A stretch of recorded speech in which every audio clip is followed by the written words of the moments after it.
Speaking of generations, students and alumni now mourning the passing of a coach and mentor for the community, his legacy from those he impacted. Thanks so much for joining us at 5:30. I'm Marty Radovanek, and he was a legend.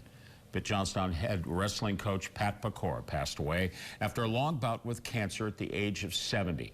Pecora led the program for 48 seasons, and Jordan Mansberger joins us now with more on all of Pecora's long list of achievements. Jordan, what more can you tell us?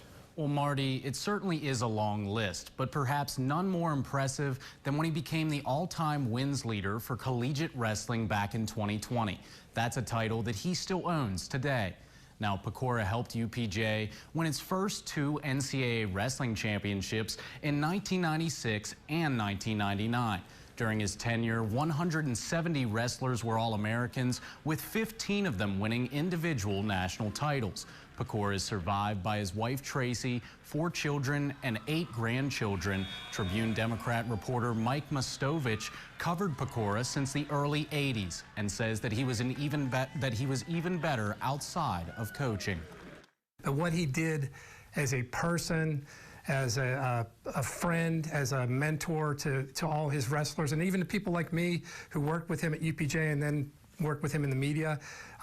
He was a true friend. Like, he cared about people. He didn't just put on a show. Now, when you build a legacy of success, it tends to rub off on those around you.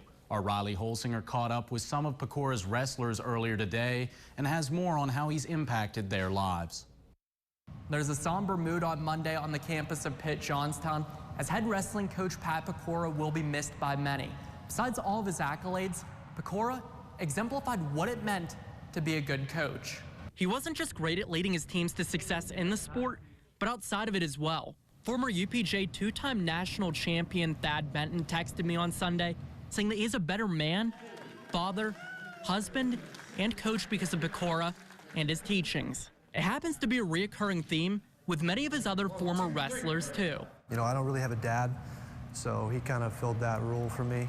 And through like some pretty important times in my life, you know, growing up, like, you know, you're a young man under 25, you need a lot of lessons to be taught to you still at that age, and he was there to teach them. And I think that who I am now and who I will be, like, going forward in my life as a husband and a father is going to be mostly from what he taught me. Every coach says that, but it's true, and it was genuine. You know, you felt it being here, being around him. You know, he'd yell at you, but then he'd kiss you, and he'd, you know, tell you he loved you, and, you know, he'd bring us all together. So it was definitely about family and relationships. Even over the course of his battle with cancer, he stayed optimistic, trying to use his story of struggle as a teaching point to others.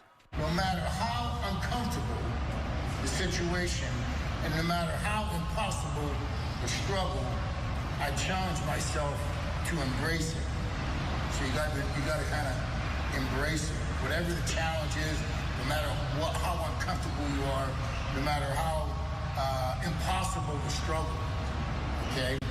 The journey's about how God wants to use me, what he wants others to learn through me.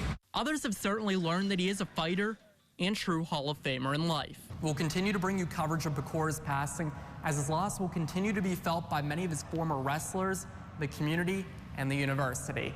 Reporting in Johnstown for WTHA Sports, I'm Riley Holsinger.